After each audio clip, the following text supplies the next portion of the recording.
ترک الکفر والشرک۔ علماء مفسرین فرماتے ہیں اس کا مطلب یہ ہے کہ بندہ کفر و شرک کو چھوڑ کر اپنے رب کو وحدہ لا شریک مانے اور محبوب کریم صلی اللہ علیہ وآلہ وسلم کا کلمہ پڑھ کے آپ کو خاتم النبیین مان لے۔ سمجھ آ رہی ہے؟ یہ سب سے پہلا تقوی کا درجہ ہے کہ یہ ہر اس دین سے بچ گیا، ہر اس چیز سے بچ گیا جس سے اللہ رسول نے منع فرمایا۔ چونکہ میرے حبیب مکرم صلی اللہ علیہ وسلم آپ تشریف فرما ہوئے جب سے قیامت تک کے لیے کسی اور نبی کا کلمہ نہیں پڑھا جا سکتا بطور دین، ان کے دین وہ منسوخ ہو چکے۔ اب کلمہ چلے گا تو میرے نبی کا چلے گا، اور اگر دین چلے گا تو میرے نبی کا چلے گا۔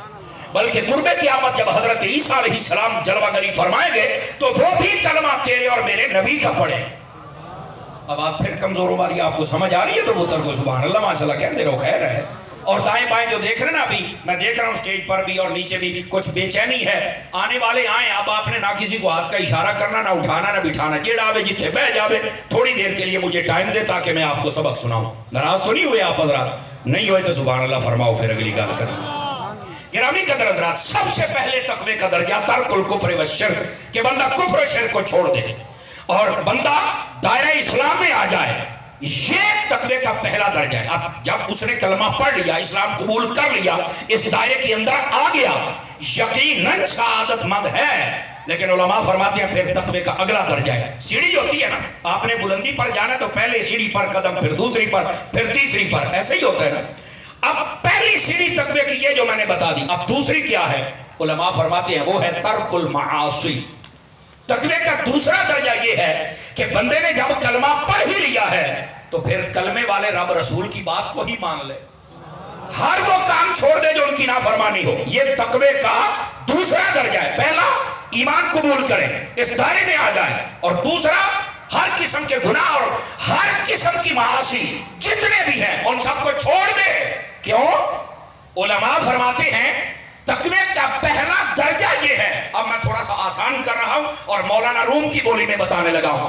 وہ فرماتے ہیں تقوی کا پہلا درجہ یہ ہے کہ بندہ رب رسول کو مان لے، اور تقوی کا دوسرا درجہ ہے کہ بندہ رب رسول کی مان لے۔ ان کو سمجھ آئیے وہ تو بول دینا میں کیا کہہ رہا ہوں۔ سبحان اللہ۔ پہلا درجہ کیا ہے کہ رب رسول کو مان لے، ایمان قبول کرے، اور دوسرا درجہ کیا ہے کہ ان کی مان لے، یعنی جو جو ان کے فرامین ہیں ان سب پر عمل کر لے۔ دوستان گرامی قدر، یہ جب بندے میں محبت آ جائے نا اس وقت بندہ یہ باتوں پر عمل کر سکتا ہے، اور جب وہ شیطان کا بندہ بنا رہے تو اس وقت تک وہ عمل نہیں کر سکتا۔ نبی پاک صلی اللہ علیہ وسلم، ابو داؤد شریف اور یہ مشکات میں بھی حدیث موجود ہے، اور رحمت عالم صلی اللہ علیہ وسلم کے ایک صحابی تھے، انہوں نے پکا مکان بنایا۔ آقا کریم صلی اللہ علیہ وسلم پکا مکان بنانے کو پسند نہیں فرماتے تھے، اور یہاں صوفیانہ نکتہ بھی عرض کروں، مفتی احمد یار خان نہیں فرماتے۔ کیوں؟ فرمائے اس لیے کہ جب پکا مکان بن جاتا ہے تو بندے کی امید لمبی ہو جاتی ہے۔ بندہ کہتا ہے اے ہن یار 40-50 سال ٹپ جان کے مکان میرے پکے بن گئے ہیں، اور جب کچے ہوتے ہیں سال تو بعد می آیا، 6 مہینے تو بعد چنگا می آیا تو کمرہ چون لا پہ ہے، اس کو نا پھر یہ فکر رہتی ہے، انہوں لپڑا بھی ہے، اس کا لیپ بھی کرنا ہے، اور پھر اس کے ذہن میں یہ رہتا ہے کہ یار یہ بھی مٹی کا بنا ہوا، میں بھی جیسے اس کی یہ حالت ہے میری بھی یہی حالت، یہ زیادہ دیر نہیں تو میں بھی زیادہ دیر نہیں۔ یہ صوفیانہ نکتہ ہے اس کے اندر، سمجھ آ رہی میری بات کی؟ جب پکا بن جائے تو امیدیں لمبی ہو جاتی ہیں، جتنا مرضی بارش آ جائے اندھیری آ جائے وہ دروازے گڑیاں لگا کے اندر بیٹھ جاتا ہے، تو اس کی امید لمبی ہو جاتی ہے۔ ویسے پکا مکان بنانا حرام نہیں ہے، یہ یاد رکھ لیں، بنا سکتے ہیں، 1 2 3 4 5 سٹوری بھی آپ بنا سکتے ہیں، حلال کی ہو تو بنا لیں۔ آپ نے توجہ نہیں فرمائی، میں نے شاہ صاحب حلال کی ہے تو آپ بنا لیں، آپ کو کس نے روکا ہے بھائی؟ آپ دیکھو نا، ایک بندہ 3 منزلہ کوٹھی بنائے اور اوپر لے کے ہاذا من فضل ربی، سریا والا پچھو بھیدا ودا تے موڑ بھی فضل ربی، سیمنٹ والا پچھو بھیدا ودا تے موڑ بھی فضل ربی، بھیڑا بیامہ دا حق کھا گیا تے موڑ بھی فضل ربی۔ میں آکھیا اللہ دا نام مان اتنا انیر تنا کر۔ آواز کمزوروں والی ہے یار، جوانوں والی چاہیے تھوڑی۔ تو میں عرض یہ کر رہا ہوں کہ آپ بنائیں، حلال کیا ہے تو جتنا مرضی بنائیں، یہاں کون روکتا ہے؟ کوئی نہیں روک سکتا ہے۔ اس واسطے پکا مکان بنانا منع نہیں ہے، لیکن آقا کریم علیہ السلام آپ نے پسند نہ فرمایا، اس وقت ابتدا تھی، اگر اسی وقت ہی لوگ اس جانب آ جاتے تو پھر دین کے خاطر قربانیاں کون دیتا؟ آج جو میاں مٹھو پکے مکانوں میں بیٹھے ہیں، کہاں وہ نبی پاک کے جناب نام پر اپنی گردنوں کو کٹوائیں گے؟ آج یہ پکے مکان تمہیں یہاں لے کے آ گئے، ورنہ فلسطین کے مسلمانوں کے ساتھ یہ حشر ہوتا جو ہو گیا تھا۔ آج صرف یہی بیان بازی ہے، ہم تمہارے ساتھ کھڑے ہیں، اور میں نے کہا زیادہ دیر کھڑے نہ ہونا، بیٹھ جاؤ تھک جاؤ گے۔ اور ظالموں یہ کیا بیان ہوا کہ ہم ساتھ کھڑے ہیں؟ پتہ چل جاتا کوئی محمد بن قاسم بن کے نکلتا نا یہاں سے، جس کے ہاتھ اپنے وہ اٹھا کے بول سکتا ہے۔ سمجھ آ رہی ہے میری بات کی؟ کوئی تو صلاح الدین ایوبی بن کے نکلتا نا، لیکن ان باتوں کی طرح میرے بھائی ہماری توجہ نہیں ہے۔ یہاں صرف یہی ہوتا ہے، نہیں ہم تمہارے ساتھ کھڑے ہیں۔ کب تک کھڑے رہو گے بھائی؟ تم تھک جاؤ گے، بیٹھ جاؤ۔ وہاں کھڑے ہونے کی بات نہیں ہے۔ جب مسلمان کی بات آئے تو میرے حبیب کریم علیہ السلام نے فرمایا جیسے پورے جسم کا آپس میں تعلق ہے، ایسی پوری دنیا کے مسلمان بھی جسم واحد کی طرح ہیں۔ اگر پاؤں میں تکلیف ہو تو سارا آنکھیں محسوس کرتی ہیں، آنکھ میں ہو تو پاؤں محسوس کرتا ہے۔ ایسے ہی مسلمان جہاں بھی ہو درد تو محسوس کیا کرو۔ دوستان مکرم، یہ ہماریاں کچھ غلطیاں ہیں جو ہمیں یہاں تک لے کے آ گئی، لیکن یہ پکے مکان ہیں جو ہمیں نکلنے نہیں دیتے، یہ ایسی ہیں جو ہمیں نکلنے نہیں دیتے۔ لیکن صدقے جاؤں ان صحابہ کرام پر جن کے چھوٹے چھوٹے مکان ہوتے تھے، لیکن وہ جب بھی بات آ جاتی تھی نبی پاک کے اشارے پر نکل کر دین بچانے کے لیے چل پڑا کرتے تھے۔ نبی پاک صلی اللہ علیہ وسلم، آپ نے جب دیکھا نا اس صحابی کے اس مکان کو، توجہ ہے بھائی فرنٹ سیٹوں والے توجہ فرمائیں ذرا، تو آپ نے دیکھا یہ پکا مکان ہے، تو آپ نے ایسے دیکھا نا، فرمایا یہ کس کا ہے؟ حضور فلاں صحابی کا ہے۔ آقا کریم علیہ السلام کو پسند نہیں آیا، چہرہ اقدس پہ اثرات خوشی والے ظاہر نہیں ہوئے، اور حضور نے روکا بھی نہیں، بس پسند نہیں کیا، آپ چلے گئے۔ ایک دوست نے چل کے بتایا یہاں سے ہمارے کریم گزرے تھے پر تیرے مکان کو پسند نہیں کیا۔ اس صحابی نے بھی نہیں کہا کہ نہیں یار میں تصدیق کروں گا، پتہ نہیں تو ایسے ہی نہ بات کر رہا ہو۔ اس نے راتوں رات بندے منگوائے اور اپنا سارا مکان زمین بوس کر دیا۔ صبح میرے نبی گزرے، دیکھا مکان گرا ہوا تھا۔ آپ نے پوچھا یہ مکان کدھر گیا؟ کہا حضور یہ تو گھر والا ہی بتا سکتا ہے۔ کہا بلائیے۔ وہ جب آیا تو ہاتھ جوڑ کے کھڑا ہو گیا۔ حضور نے کہا یہ مکان تھا کدھر گیا؟ اس کی ایک آنسو نکلا آنکھ سے، اور آقا کریم علیہ السلام کی خدمت میں رو کے کہتا ہے آقا مجھے پتا چلا تھا میرا یار گزرے کہ انہوں پسند کوئی نہیں آیا۔ تو فرمایا جڑا مکان میرے یار نو، میرے نبی نو، میرے لجپال سے میرے مائی نو چنگا نہ لگے، میں انہوں کی کرنا ہے؟ مجھے تو مکان کی خوشی نہیں چاہیے، مجھے تو اپنے محبوب کی خوشی چاہیے نا۔ جب تک بندے کے دل میں محبت مصطفیٰ نہ آ جائے، بندہ اس وقت تک ایسے راستوں پر چل بھی نہیں سکتا ہے۔ تو میں جو بات آپ کی خدمت میں کہہ رہا ہوں ذرا دھیان کے ساتھ سماعت فرمائیے۔ تقوی کا جو دوسرا درجہ ہے وہ ہے ترک المعاصی، بندہ گناہوں کو چھوڑ دے۔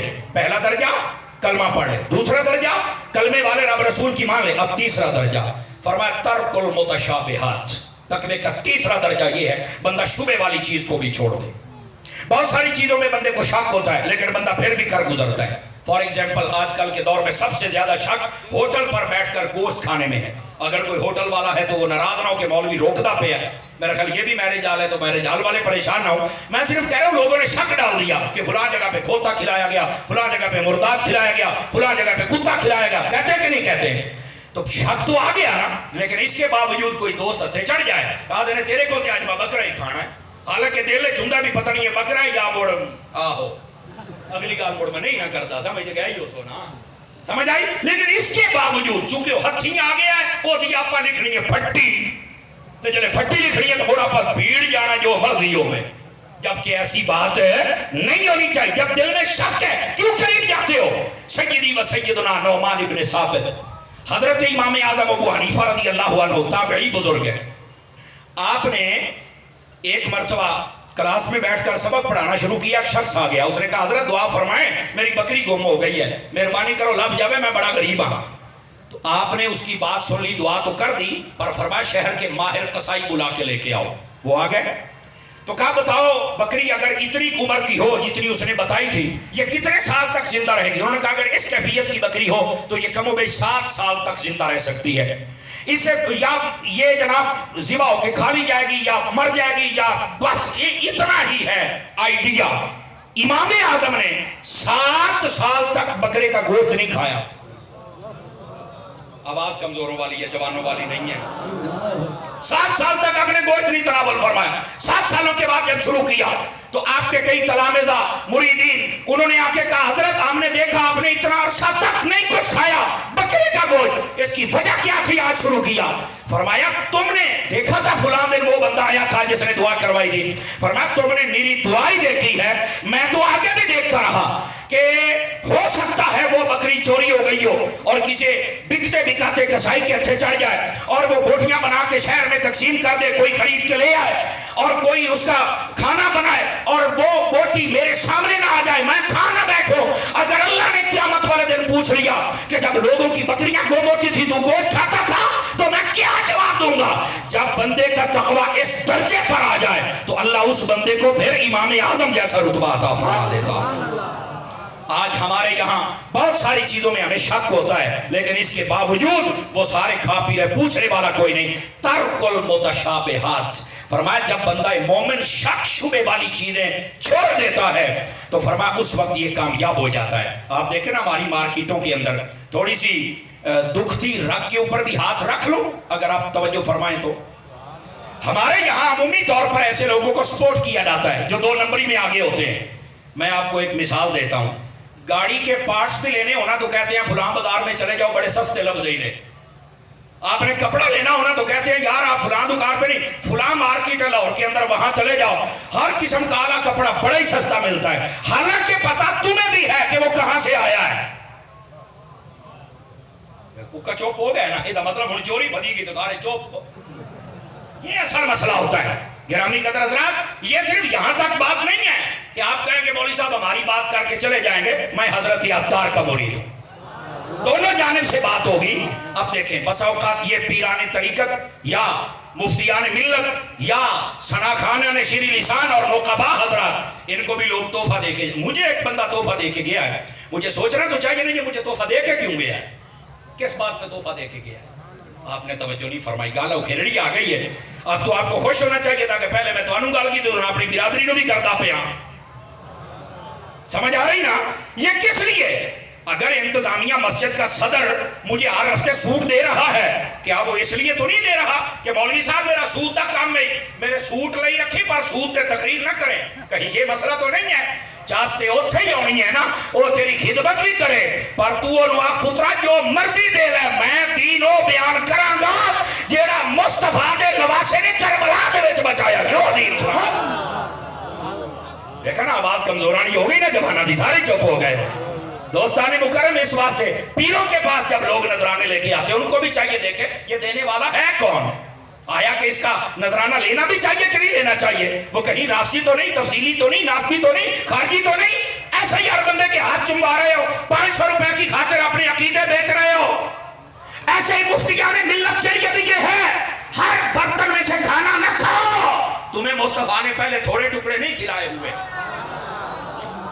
آواز مٹھی ہو گئی اور بندے سارے بولتے پہنے تھے یہ میری برادری بولے سی تو سوال دیتا ہوں سی نا، یار یہ ہوتے تھوڑا سا مشکل مسائل ہیں، لیکن میں نے پہلے کہا کہ میں اعلیٰ حضرت دا ملانگا تے حضرت عطار دا مرید ہوں، اس واسطے یہ میں حقائق بیان کر رہا ہوں۔ دوستان گرامی، اس واسطے یہ جو نقیب ہوتے ہیں، نعت خان ہوتے ہیں، ایک قصیدہ پڑھ دیا اور تمہیں جناب عمرے کا ٹکٹ مل گیا۔ آج تک علماء کو عمرے کا ٹکٹ تو نہیں نہ دیتے، انہیں کو دیتے ہیں نا جن کی داڑھی منڈی ہوئی ہو اور جناب عورتوں کی طرح یہ پورا فیشن کر کے آئے، بیٹھے ہو کے بھاگ گئے ہو، یہ مکمل تیاری کر کے آئے اور ہمارے سٹیج پر کھڑے ہو کر وہ کلام پڑھے جو کسی اور کو سپورٹ کرے تو پھر عمرے کا ٹکٹ تو ملتے ہیں نا۔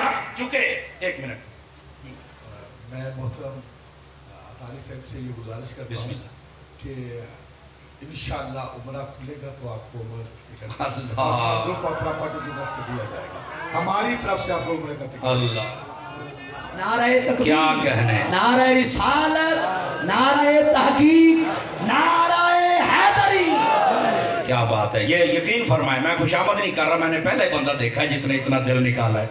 اللہ تعالیٰ آپ کو خیر و برکت عطا فرمائے، اور میں یقین کروں میں آپ بڑا ترسا بدا ابھی مدینے جاواں کرونا کھل لیتا، لیکن مالکہ نے اشارہ بھی تو دینا ہوندہ نا بھی یہ تو سکھتا بنا جیسے تینوں ساتھ بھی لینا ہے۔ اللہ تعالیٰ آپ کو خیر و برکت عطا فرمائے۔ یہ میری دعا ہے اللہ تعالیٰ آپ سب کو اسی طرح نبی پاک علیہ السلام کی خدمت میں حاضری کا شرف عطا فرما دے۔